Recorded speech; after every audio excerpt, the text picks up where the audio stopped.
All right, switching to the weather now. As we just heard from Sean Ash a few minutes ago, we are feeling some spring-like temps. Man. It's even warmer today than it was yesterday. Yeah, so we're going to have 60s this afternoon. We're going to have 60s tonight after dark. Tonight? Yes. Wow. 60s if you're out very early tomorrow morning, and you're going to feel it, and then the bottom will drop, and then we're going to have snowflakes coming at us over the weekend.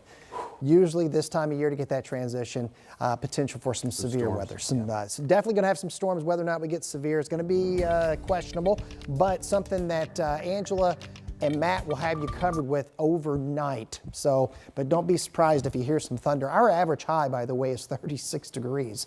This is our temperature expectation. That's why I'm saying overnight tonight, you can probably give the heater a break, as we're not going to drop much at all. In fact, we may actually rise a few degrees overnight due to a surging south and southwest wind. Area of low pressure to our west. It is causing a batch of rain, so we'll get this warm front rain here initially later today. And then this is what we'll be focusing on overnight tonight. It's going to be late. That will help us out, maybe minimize the severe potential, but the wind field is still going to be strong enough that it warrants the possibility that we'll keep an eye on this line of downpours and thunderstorms that comes through overnight. Even with the cloud cover, it's 55 in Muncie, almost 60 degrees in Terre Haute. These numbers are not going to drop. They'll continue to gradually rise for the remainder of the day. Here is the low potential on the 1 to 5 scale. It's 1.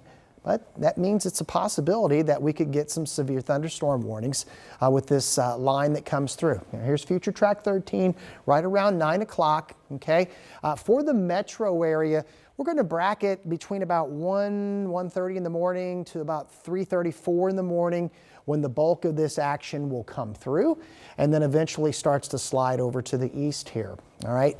Do not be fooled tomorrow morning if you're out before, say, 9 or 10 o'clock. We'll be in the 60s, but you need to be taking clothes for the 40s for that ride home from work. We're going to see the temperatures steadily dropping behind this boundary as it starts to push to the south and east. Now, for the weekend, rain will be increasing during the day Saturday.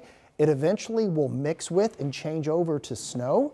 Not expecting a whole bunch of accumulation. However, with that said, temperatures come Sunday morning, upper teens and low 20s. So where we get these bursts of snow showers, we could have some slick spots, believe it or not. And wind chills Sunday morning will range from 5 to 10. So it is going to be a stinger, and it will be a jolt to your system considering where we're going from. Okay, I've got 63 for our high tomorrow. That is going to be very early in the morning and then falling into the 40s here.